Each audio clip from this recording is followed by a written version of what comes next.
Halo,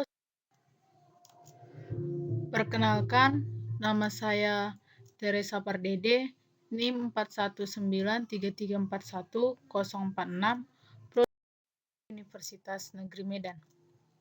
Baiklah, di sini saya akan menjelaskan tentang materi sistem peredaran darah.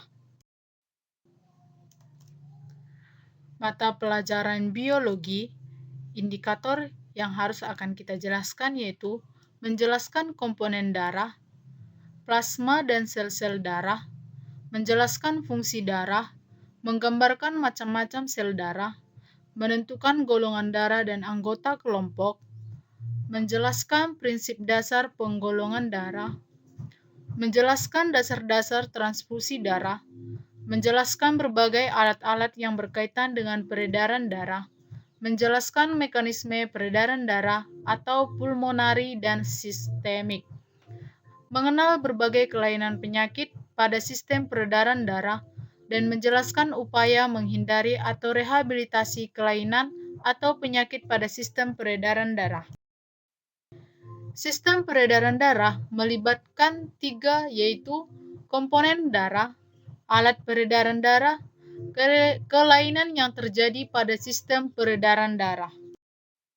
Darah. Ada 3 fungsi utama darah. Yang pertama, proses transportasi.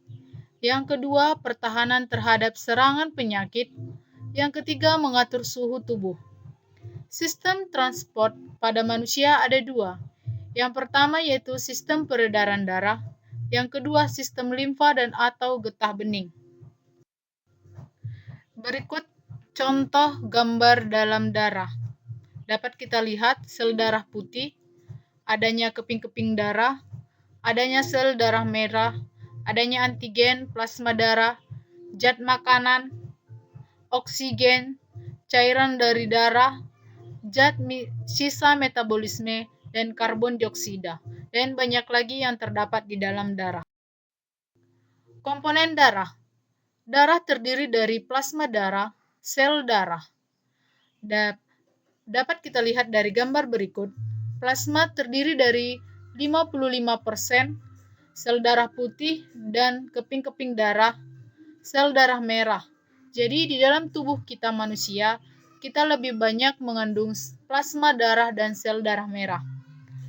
Plasma darah merupakan bagian cair yang terdiri dari berupa air, protein plasma, dan senyawa organik. Protein plasma darah terdiri dari albumin, yaitu menjaga tekanan osmosis darah, globulin, pembuatan antibodi. Yang ketiga, fibrinogen. Fibrinogen untuk digunakan dalam pembukuan darah.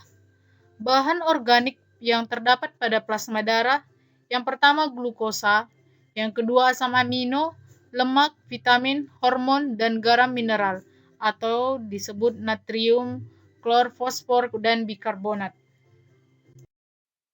Plasma darah tanpa fibrinogen, atau yang sering disebut serum, merupakan cairan warna kuning jernih dan mengandung antibodi. Ada 4 macam antibodi. Yang pertama precipitin, yang berfungsi untuk mengedapkan antigen, dan yang kedua aglutinin, yang berfungsi menggumpalkan antigen. Yang ketiga lisin, yaitu menguraikan antigen. Yang keempat antitoksin, untuk menawar racun. Yang berikutnya kita masuk ke sel darah merah atau yang disebut dengan eritrosit. Eritrosit biasanya berbentuk bulat atau bikonkav dan tidak mempunyai inti dan mengandung hemoglobin. Biasanya diameternya kira-kira 75 mikrometer dan tebal 2,0 mikrometer. Fungsi sel darah merah atau yang disebut eritrosit untuk alat transportasi oksigen dan karbon dioksida atau yang disebut dengan O2 dan CO2. Jumlah biasanya pada wanita terdiri dari 3,9 sampai 5,5 10⁻6 per mikroliter, dan pada laki-laki biasanya berjumlah 4,1 sampai dengan 6,010 per mikroliter. Berikut pada gambar, sel darah merah berbentuk bulat seperti ini, dan berikut leukosit. Leukosit berperan sebagai alat pertahanan tubuh. Dalam menjalankan tugasnya, leukosit kadang keluar dari pembuluh darah untuk menyerang kuman yang masuk ke dalam tubuh yang disebut diapedesis. Leukosit juga berperan membersihkan sel-sel yang telah mati atau luruhan dari jaringan tubuh. Jumlah leukosit pada orang dewasa 4.000 sampai dengan 13.000 per milimeter kubik darah. Leukosit. Leukosit dibagi menjadi dua. Yang pertama leukosit granulosit, yang kedua leukosit agranulosit. Leukosit granulosit terbagi menjadi tiga. Yang pertama neutrofil, yang kedua eosinofil. Leukosit agranulosit, limfosit berinti bulat, ukuran 5 sampai mikrometer, responsibel terhadap imunitas spesifik jumlah 2 sampai 45%. Yang kedua monosit, intinya berbentuk seperti ginjal atau kacang, ukuran 10 sampai 24 mikrometer, dapat bersifat sebagai makrofag jumlah 4 sampai 8%.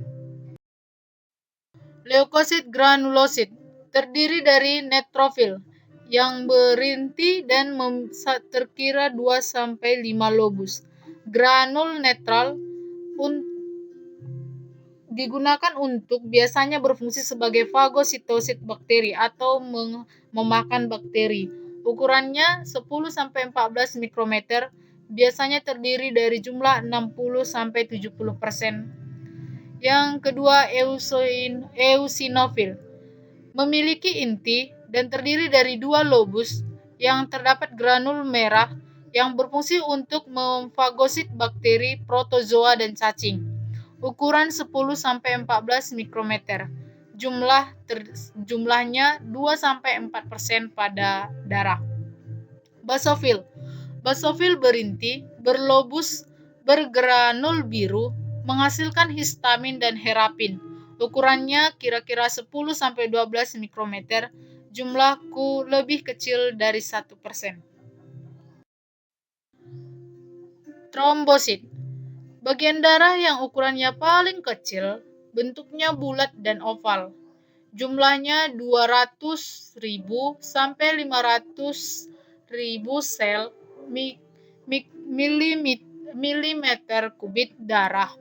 Dibentuk pada sumsum tulang khusus yang disebut megakariosit. Umumnya berumur 5 sampai 9 hari, berperan dalam proses pembekuan darah. Dapat kita lihat proses pembekuan darah. Jadi di saat kita mengalami luka, kita akan mengeluarkan tromboplastin, dan tromboplastin akan membentuk protombin dengan bantuan ion kalsium, dan vitamin K akan membentuk trombin. Trombin akan membentuk fibrinogen, dan fibrinogen akan membentuk benang-benang fibrin, dan luka akan tertutup. Dapat kita lihat penjelasan dari trombosit. Dari gambar ini kita dapat melihat serabut kolagen, penyumbatan oleh keping-keping darah, benang-benang fibrin, sel darah merah. Keping-keping darah melepaskan bahan kimia yang membuat keping-keping darah di sekitarnya melekat.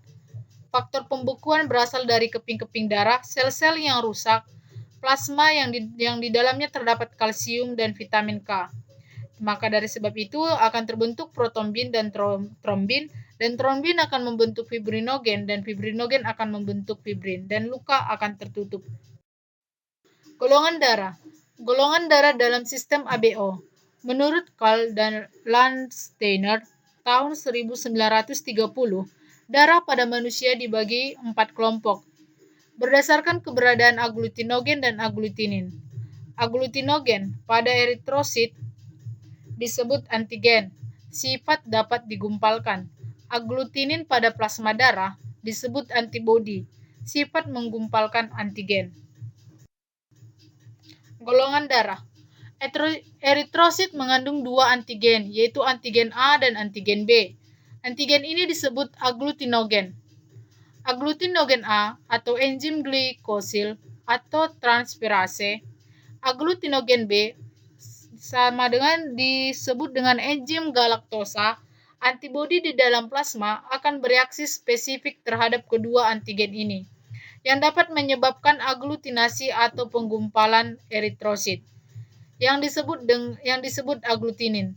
Terdapat dua macam aglutinin, yakni aglutinin alfa, zat anti A, dan aglutinin B, zat anti beta. Penggolongan darah dapat kita lihat. Jika golongan darah O, aglutinogennya dia tidak akan memiliki aglutinogen, dan aglutinin yang dimiliki adalah alfa dan beta. Dalam golongan darah A, aglutinogen memiliki aglutinogen A dan aglutinin beta.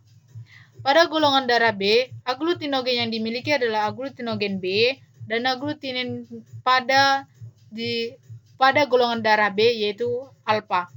Dan pada golongan darah AB, aglutinogen yang dimilikinya adalah A dan B dan dia tidak memiliki aglutinin. Dapat kita lihat dari the Abeo blood system. Berikut penjelasan gambar dari darah yang sebelumnya.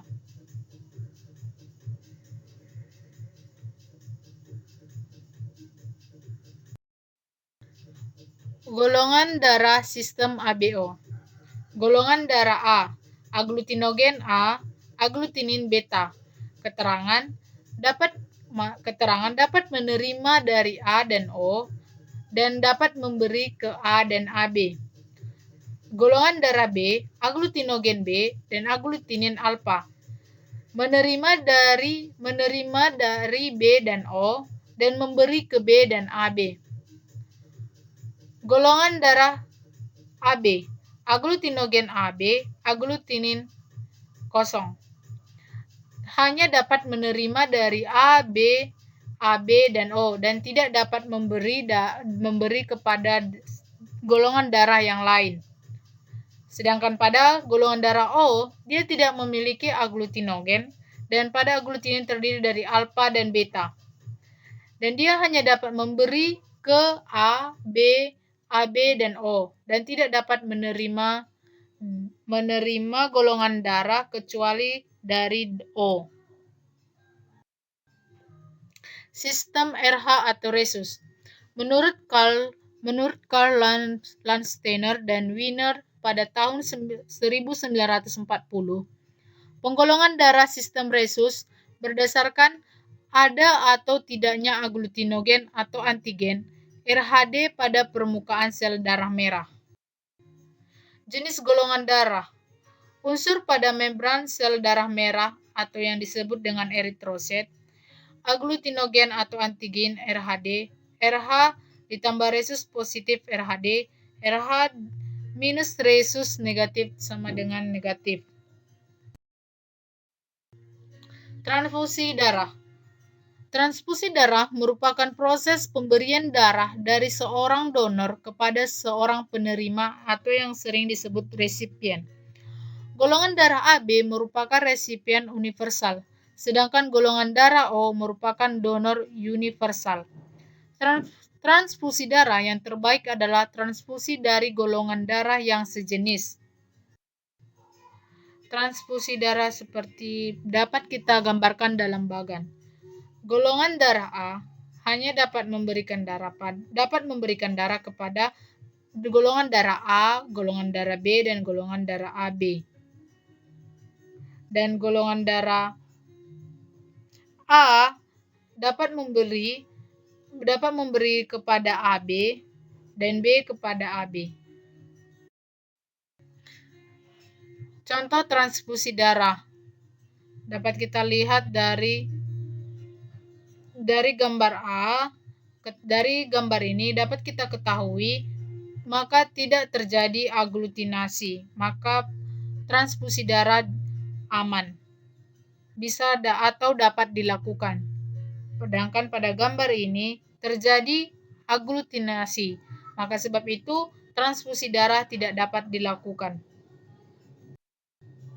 Organ peredaran darah. Jantung dan pembuluh darah. Dapat kita lihat gambar jantung dan gambar pembuluh darah. Berikut ini adalah gambar jantung manusia, dan ini adalah gambar pembuluh darah dan gambar jantung. Gambar jantung yang tampak depan dan berikut gambar jantung dari tampak belakang. Jantung terletak di pusat rongga dada, terdiri dari 3 lapisan. Yang pertama endokardium, yang disebut dengan selaput pembatas ruang jantung. Miokardium, otot jantung yang terdiri dari berkas-berkas jantung. Perikardium, selaput pembungkus jantung. Jantung merupakan organ yang berfungsi sebagai alat pemompa darah yang terdiri dari 2 pompa yang terpisah, yaitu jantung kanan yang memompa menuju paru-paru dan jantung kiri yang memompa darah menuju arteri, vena, dan kapiler. Anatomi jantung pada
Berikut gambar pada jantung. Dapat kita lihat bagian-bagian jantungnya yang warna biru di sebelah vena cava superior dan di bawahnya vena cava inferior. Dan ini atrium kanan dan terdapat ventrikel kanan, terdapat atrium kiri dan terdapat ventrikel kiri. Katup jantung terdiri dari 4 bagian. Yang pertama katup triskupit atau disebut dengan atrium yang terdapat di atrium kanan dengan ventrikel kanan atau pembatasan antara atrium kanan dan ventrikel kanan. Katup bikuspid atau katup mitral yang terdapat di antara atrium kiri dengan ventrikel kiri. Katup semilunar aorta atau yang terdapat pada ventrikel kiri dengan aorta. Katup semilunar atau pulmonari yang terdapat di antara ventrikel kanan dengan arteri pulmonalis. Sistem pengatur jantung. Yang pertama, nodus sinuatrialis atau nodus SA, yang kedua nodus antrioventrikel atau nodus AF, berkas His atau berkas antrioventrikel, dan serat Purkinje. Berikut gambar-gambar yang mempengaruhi sistem jantung. Baik, kembali kita masuk ke pembuluh darah. Pembuluh darah berdasarkan fungsinya terbagi menjadi 3 macam. Yang pertama arteri, pembuluh nadi. Yang kedua vena, pembuluh balik. Yang ketiga kapiler. Arteri atau pembuluh nadi merupakan pembuluh darah yang mengalirkan darah dari jantung ke jaringan. Lapisan paling dalam pada arteri adalah endotelium. Arteri terbagi menjadi 2 macam, yaitu arteri pulmonalis berfungsi membawa darah kaya O2 dari jantung menuju paru-paru. Aorta berfungsi membawa darah kaya atau yang mempunyai darah kaya atau O2 dari jantung ke seluruh tubuh. Arteri bercabang-cabang yang membentuk pembuluh dan diameternya lebih kecil disebut arteriola.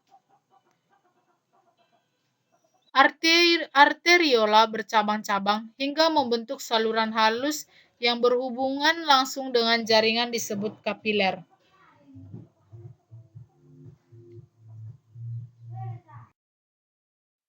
Vena atau pembuluh balik. Pembuluh darah yang aliran darahnya mengalir kembali menuju jantung. Fungsinya membawa darah menuju jantung.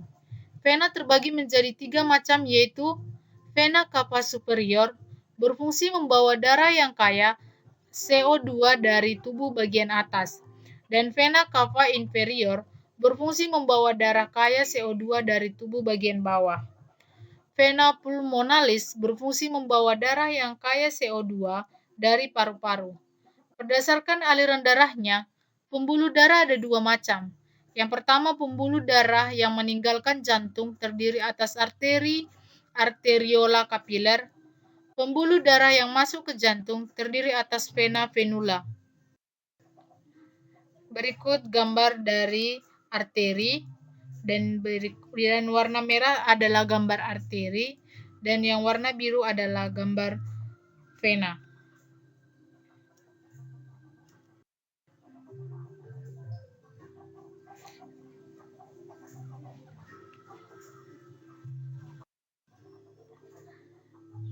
Baiklah, agar lebih mudah, kita dapat membuat perbedaan arteri dan vena. Pada arteri, dapat dibedakan melalui dinding. Pada arteri, dindingnya tebal dan elastis, sedangkan pada vena, dindingnya tipis dan kurang elastis. Melalui arah aliran darah. Pada arteri, aliran darah meninggalkan jantung, sedangkan pada vena, aliran darah menuju jantung. Pembeda melalui tekanan. Pada arteri, tekanannya sangat kuat, dan jika terpotong darah, darah akan memancar. Sedangkan pada vena, tekanan sangat lemah, dan jikalau terpotong, darah hanya akan menetes. Dan kandungan darahnya. Pada arteri, darah banyak mengandung oksigen, kecuali pada nadi paru-paru. Dan sedangkan pada vena, banyak mengandung CO2 atau karbon dioksida, kecuali pada vena paru-paru. Arteri letaknya lebih ke dalam, sedangkan vena letaknya di dekat permukaan tubuh. Klep atau katup, pada arteri hanya terdapat satu pada pangkal, sedangkan pada vena, katupnya sangat banyak dan terdapat di sepanjang vena. Mekanisme peredaran darah manusia.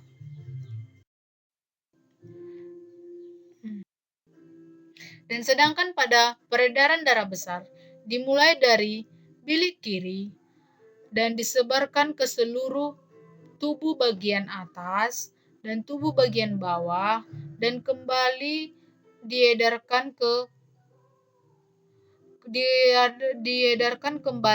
masuk lagi kembali ke bilik kanan, dan bilik kanan kembali ke paru-paru dan masuk ke bilik kiri. Sistem peredaran darah pulmonalis. Berikut adalah gambarnya.